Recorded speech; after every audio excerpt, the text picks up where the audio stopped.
Hello and welcome once again, everyone, to the Big Questions stage. We are now coming to one of our special showcase discussions, looking at all the great projects and activities going on in the Nordics and Scandinavia.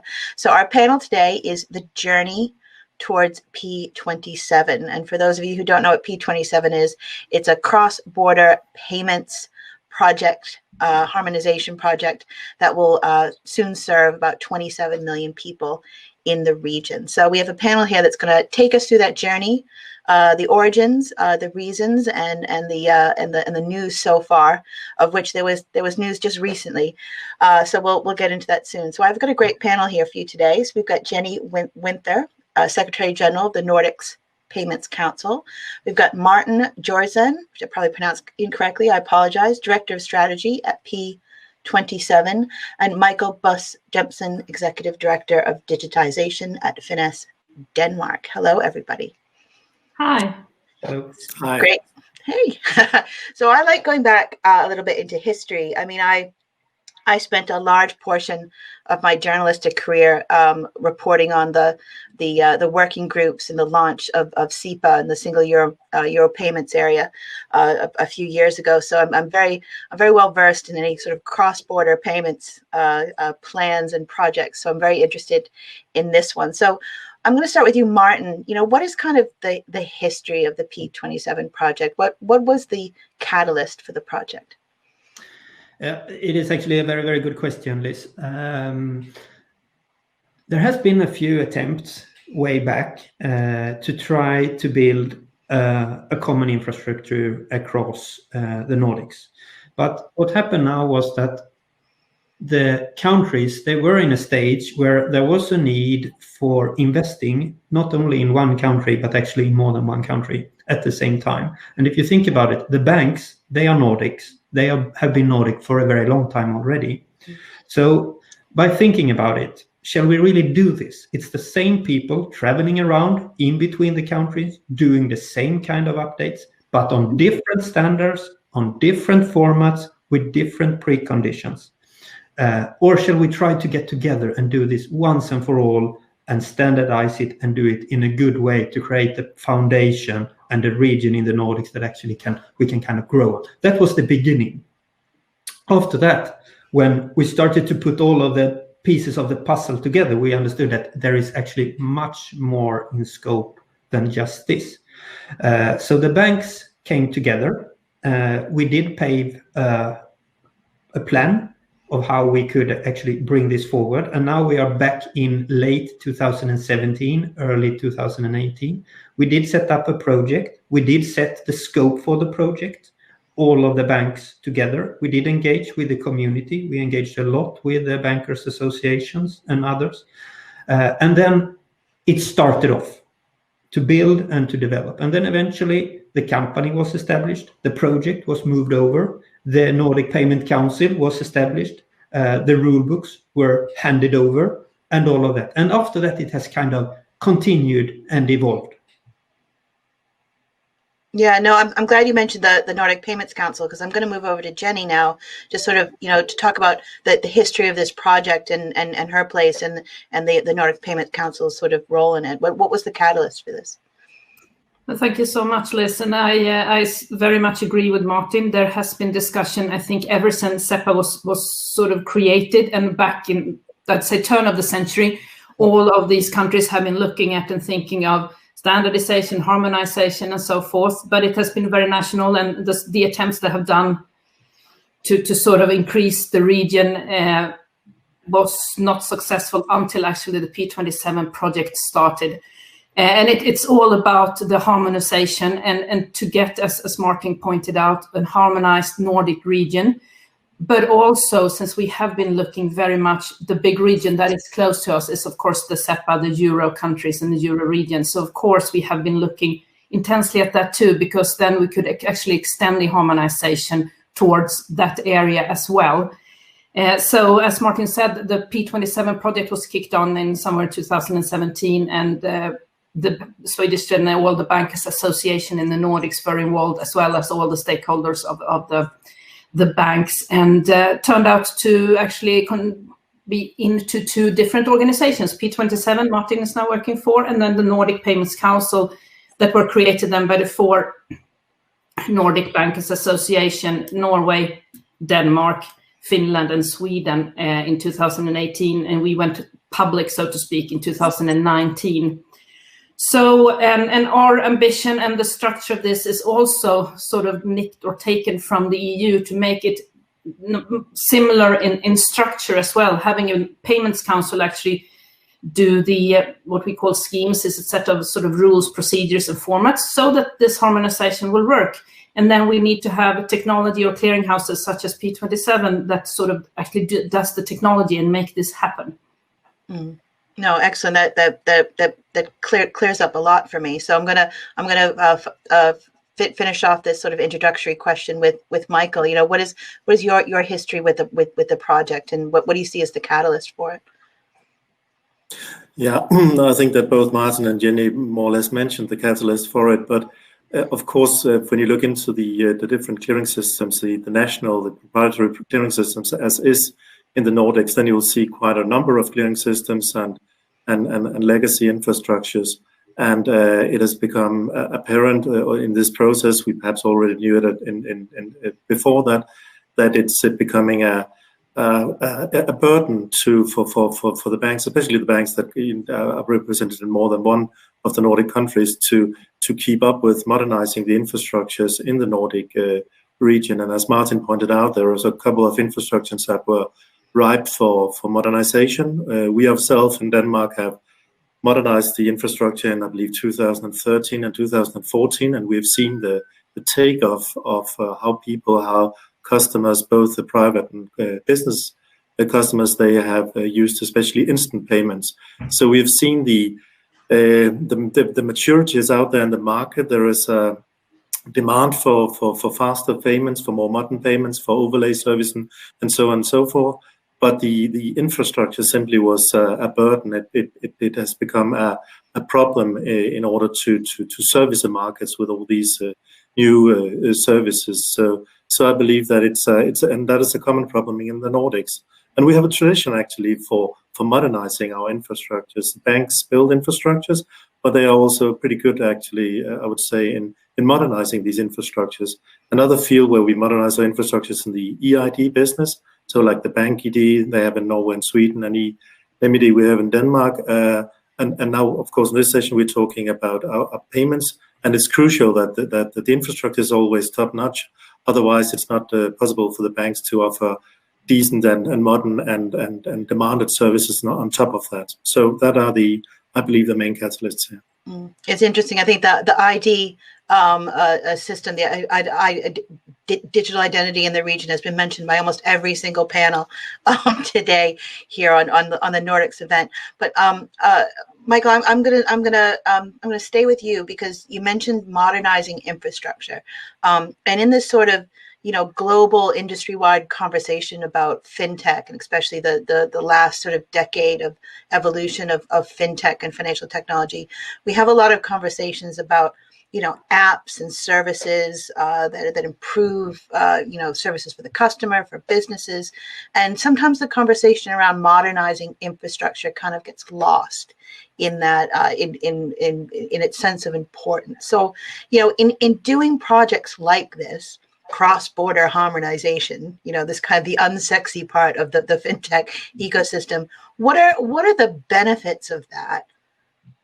How do you spell that? Like, what are the benefits of that for the people that banks serve, the customers and businesses? Yeah, I believe there are a number of benefits here. Of course, it's a volume game, what we're talking about here. So when Martin and his peers can build a cost-effective infrastructure for the Nordics, that will be reflected in the pricing of these products towards customers at the end of the day. And it will also be reflected in what sort of solutions that you can offer your customers. So, for instance, today we have direct debit solutions that are very domestic. Could we make direct debit solutions across the Nordics? Yes, we can. Could we make other solutions across the Nordics? Yes, we can. But today, much of our infrastructure and the state of our infrastructure is giving us a problem here. And it's always difficult to say, what will the uptake be? What will the change be seen from the customer perspective? Because we are often too limited in our imagination as to what we can imagine will happen in the future when the infrastructure, for instance, becomes better. We just know from experience from the past that every time we do something in the infrastructure, new possibilities emerge at the top, and new services are available. Just give you a number from Denmark, actually, where we modernized the infrastructure back in 2013 and 14. And when we introduced the instant payments in 2014, already the following year, in 2015, we had 300 million transactions a day in the infrastructure. And now it has been the case that it's actually, we have twice as many instant payments in Denmark as we have with intraday payments. So it just shows you that what nobody believed actually in 2013, before we introduced it, that it would be that popular, that turned out to be a wrong. Actually, the uptake afterwards was immense. Mm-hmm. Yeah. So I'm gonna turn to Jenny now. I mean, there was a great quote I saw of that of an article you were in, calling the magic of infrastructure and how important it is. So I wanted to know if you wanted to expand on that, on what some of the benefits of these types of projects give to consumers and businesses. Yeah, thank you. I think the passionate about the payment infrastructure is somehow rather hard to explain. But yes, and it's all leveraging on what Michael just said, the sort of importance of making a foundation that is creating this harmonization, creating a level playing field, so that it's interoperable, everybody's reachable, and so forth. That is what we're aiming for, and making sort of the same rules, processes, and, as I said, formats, the same kind of information. But it's a foundation. It's like building rails for a railway. They should be the same track changes. And then this will enable, and that's the sort of tricky things, it enables innovation. It enables products to come. And then we are totally sort of opening up for the service provider. And this is, of course, sometimes difficult, because making a foundation, it needs to be a stable and good one, but it can't limit things. So that is a big challenge of doing this, and a big responsibility when doing this. But in the long run, and what we have seen is that if the foundation is right, you can do things above it. So it has to be stable over a long period too. So this is nothing that we will do soon again, I hope. We're really building something for last for a long time, and we need to decouple. And that's coming back to what somebody said earlier. We have been very successful in the Nordics building innovative services and everything, but very domestically. And that at some point in time inhibits going across borders. We see people travel, and maybe in the future, of course. But yes, I missed that up. I'm positive that soon will come back. Yeah, hopefully. We're all hoping that. Yes. So we have been very limited to specific currencies, and the SEPA region did a brilliant job, but also introducing the same currency. So that's also why the Nordics have been a bit aside, since we have our own currencies. But this orders needs to be taken down now. And that's what this initiative is all about, both specifically for the Nordics. And then, as Martin said earlier, I think there are loads of potentials that we can build across the Nordic countries. And also to point out that the Finns have been very involved in this project all along, even though they are a Euro country. So they truly believe in the power of making it harmonized throughout the Nordic region as well, and towards the Eurozone and SEPA. Excellent. So Jenny, I'm going to stay with you, because the Nordics Payments Council is kind of in charge of putting together the blueprints for this. Can you give us kind of a highlight of what some of the blueprints entail?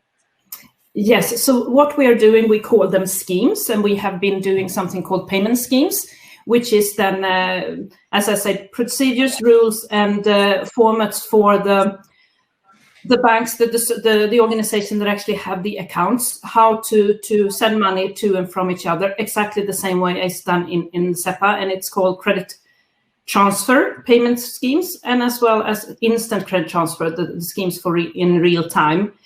And they are also very, very close, and that has been deliberate from the start, to what they actually created in SEPA. So they are the blueprint, they're sort of the foundation. No technology involved. We try to stay away from that, and we try to sort of be on that balance side, and how to make them open enough to make innovation around, but sort of strict enough so that it truly helps, and it's not doing different interpretations and so forth. Yeah, so Martin, maybe I can turn to you to get a highlight of maybe some of the technical blueprints that you've been working on for this project.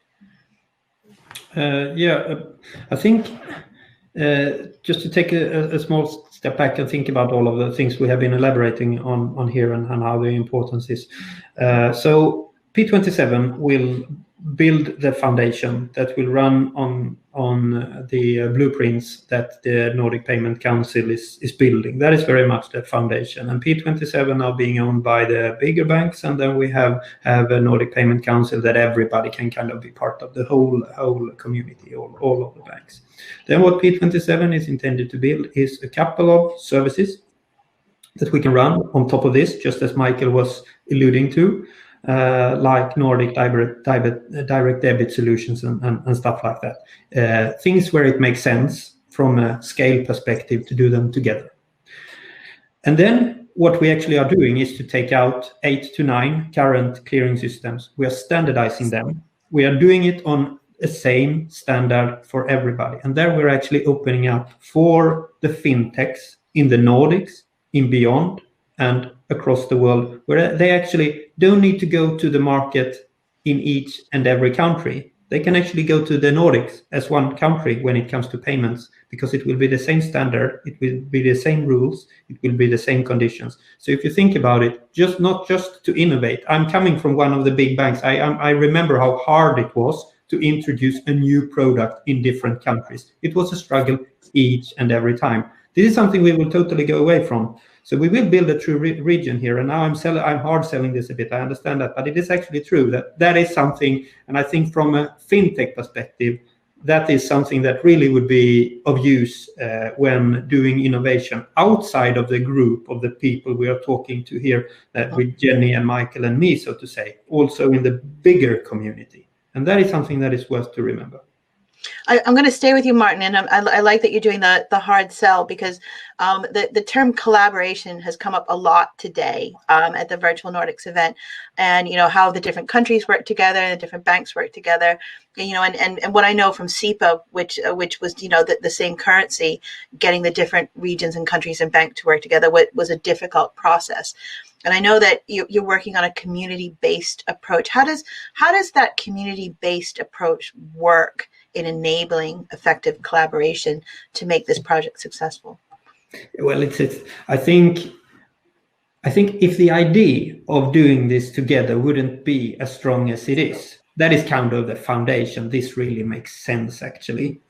So I think there you have one of the cornerstones in why we are still here working on the same thing after more than 3 years to try to make it into a reality. It really makes sense. So we always have a fallback where we can kind of take the helicopter view. Shouldn't we try actually to accomplish this? And then we have the foundation of long collaboration in between the Nordic countries. The banks are already Nordic, the corporates, they are already Nordic, and all of that. And many people working, they're used to work across the borders and back and forth. And many people also living and commuting in between the countries. We have certain regions in between Sweden and Denmark, and also people traveling back and forth in between Stockholm and Helsinki, etc. So I think we're starting to get it into our DNA, actually, to collaborate in between the countries. And that has been very helpful in the project. So no one really feels it weird, if I put it like that. So, Jenny, did you want to elaborate on how that sort of community-based approach works in enabling collaboration? I can just echo on Martin.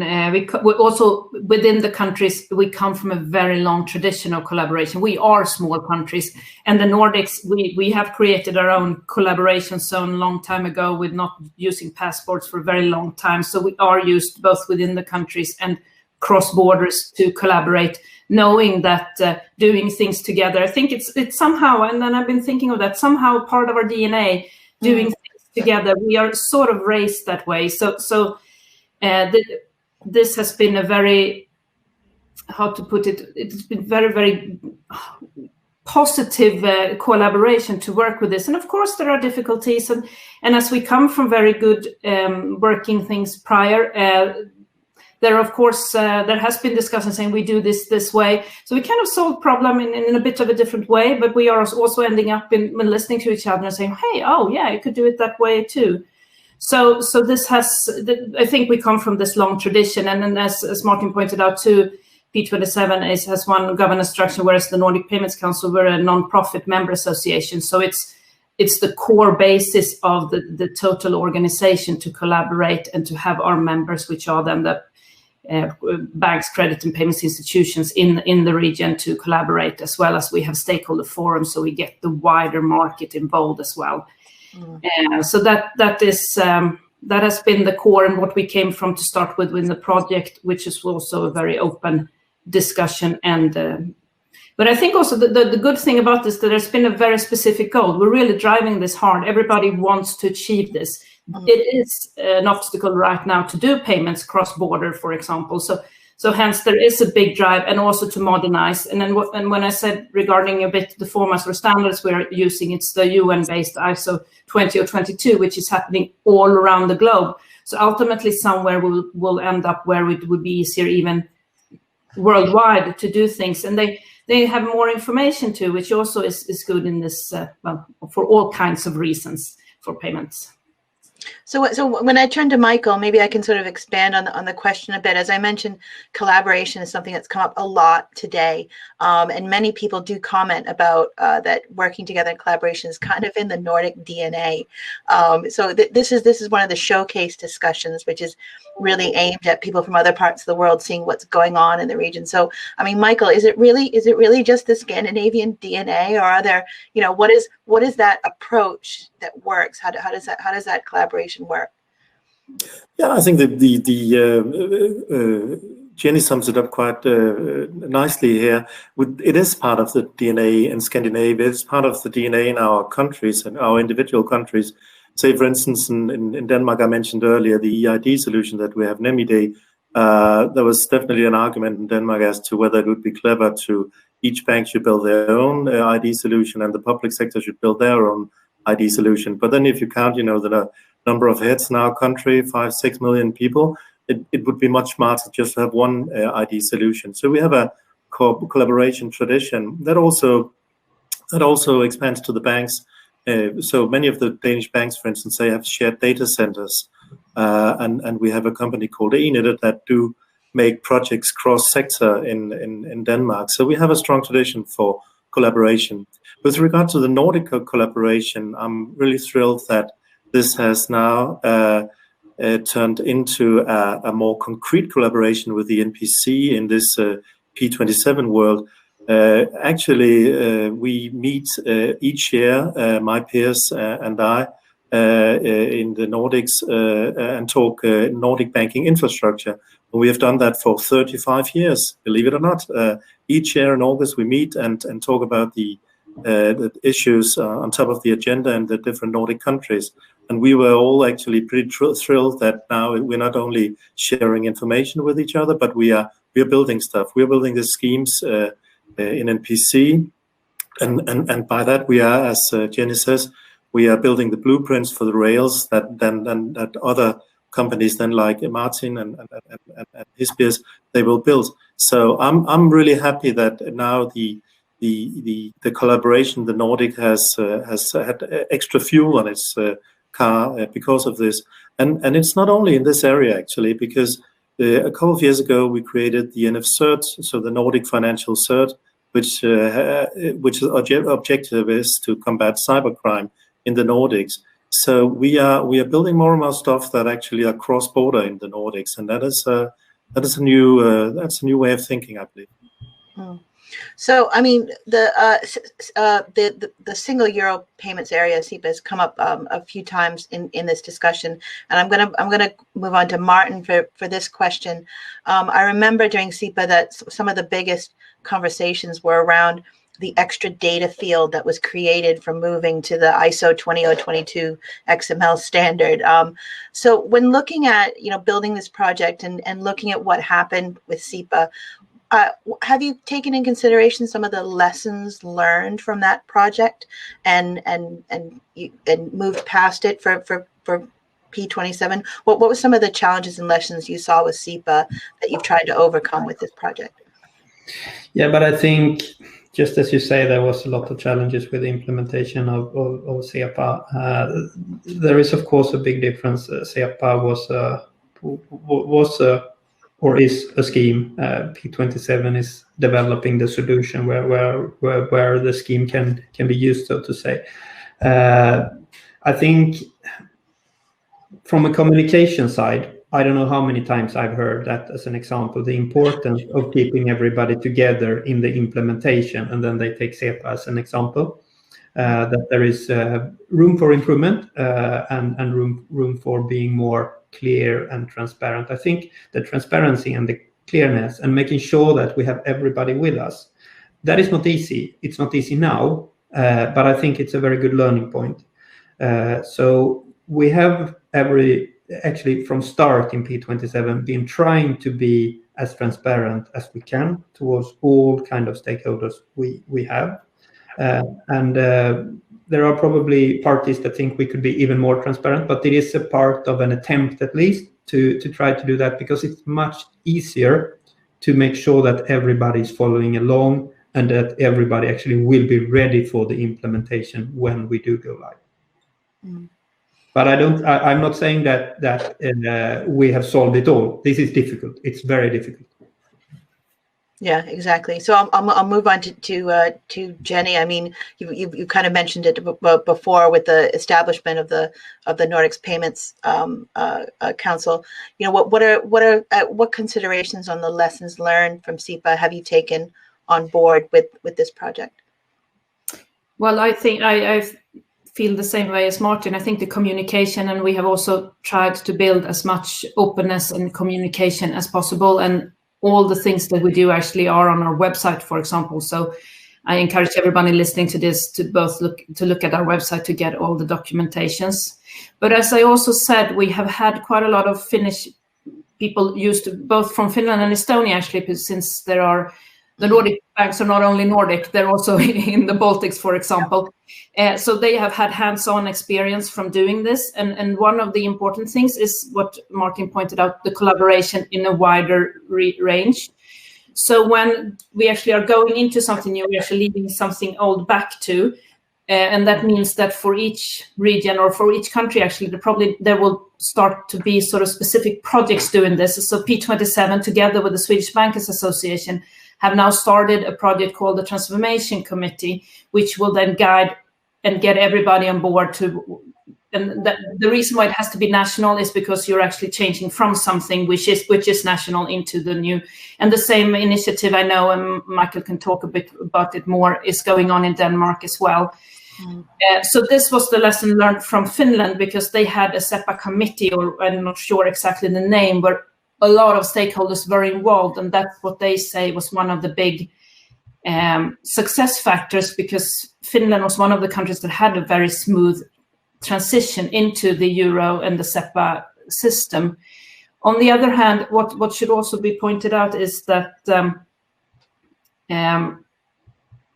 regarding, you said, talk about fields and information. I think everybody is so accustomed now to that the ISO 20022 is a new standard. So there hasn't been any discussions about information richness or the problem with that whatsoever. That's fully embraced, I would say. So it's more of the sort of needing to do change. That's always difficult. I think that's a really good point, that ISO 20022 isn't something new anymore. Yeah, that's a very good point. So I don't think that had been. It's more of that. It's always difficult to do change, and we try to have the vision straight there that we are now, and it's like ripping a plaster. It will be difficult for some parties, and that's the thing. And we need to identify where the big hurdles are and try to identify them early, and try to be very clear, as Martin said, with time plans and when this thing is happening. Yeah, I very much wanted to move on to talk about timelines. So Jenny, I'm actually going to stay with you for this and then move on to Martin. So, what are the timelines? Where are we right now with the project, and where else do we have to go? So now we come to a bit the difference between the Nordic Payments Council and P27. The Nordic Payments Council, we are the big enabler. We are doing these blueprints, as we say, the schemes, the payment schemes, and they are ready. They will be possible to use by the end of this year and beginning of next year. And then the thought about this is actually to leave to the market to sort of, for all the payment institutions to choose how to do it. Hence, there needs to be clearinghouses, so that the actual, when things happen, will be down to the clearinghouses and, for example, then P27 Timeline. So I think I'll better leave it to you, Martin, to explain the timelines. Yes, Martin, very much. Yeah, I'd love to know the timelines from P27 point of view. Yeah, a couple of words on the timelines. A project like this has really a lot of different dependencies. We need to have a clearing license in Sweden. Regulators work in different ways in different countries. We need to have membership in all of the central banks in the Nordics. And then we need to build and prepare the platform and make sure that the banks are ready, so they will be onboarded in good time. Some of these things we can control and we can work very efficient with, and others that we need to pretty much adhere to how it actually works. Timing wise, our plan right now, based on the best information we have, is that we shall do the first transaction before year end 2021. And that is a Swedish krona batch coming out first. It has also to do with the announcement that we made yesterday regarding the acquisition of Bank Girot. And then also we have plans of when and how to proceed with Euro batch, Euro instant, SEK batch, SEK instant, and DKK instant, of course. So they will come in sequence after that. Mm-hmm. Excellent. Well, it's something to look forward to for next year, for the timelines. So we're coming to the end of our discussion, and as I mentioned before, this is a showcase discussion, which is to show the rest of the world projects going on in the region. So Jenny, I'm going to start with you for the final question, which is, what do you think other parts of the world could learn from this cross-border payments harmonization project? I think you already mentioned it. It's the cross-border feature. We are pretty proud of what we're trying to create here with doing this for multi-currencies and actually agreeing on things throughout countries and different jurisdictions and different currencies. So I think that is the lesson learned, as well as showing that collaboration can happen, especially when you talk about infrastructure. Coming back to my passion about payment infrastructure, I think this is so vital to collaborate on, because that is what we have seen time and time over again. Having a good foundation will do things we can't even imagine today in terms of innovation. Excellent. So, Michael, I'm gonna turn to you for our final question. What do you think the rest of the world can learn from this project? Well, definitely the thing about collaboration. I believe that we here in the Nordics we have shared interest in doing this, and together we can actually build a better infrastructure and thereby also creating a better ecosystem, and at the end of the day, better services to our citizens, to our customers, both private and company customers. So collaboration is definitely key here. And then also I believe that when we see what's going on in the EU at the moment, the retail payment strategy and so on and so forth, I believe there is room for initiatives like what we are doing in the Nordics, and actually not only room for them, but they are essential for speeding up making and creating a better payment infrastructure in Europe. But it has to be on an interoperability base, so that we can our region, other regions, other countries, and so on and so forth, they can create these kind of solutions, and then by our interoperability, we can talk together across our borders, and thereby creating simply better solution for our citizens. That is key. Excellent. Thank you. So, Martin, we're gonna end with you. You get the final word on what the rest of the world can learn from this project. I think we have touched upon many things.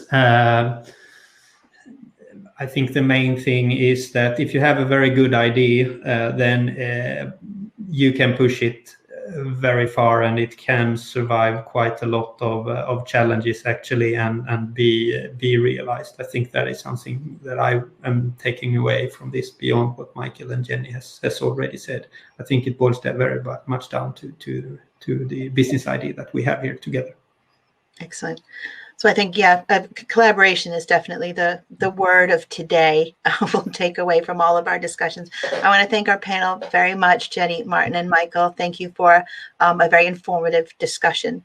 And please stay on the main stage for more content coming up in the next minute. Thank you very much. Thanks.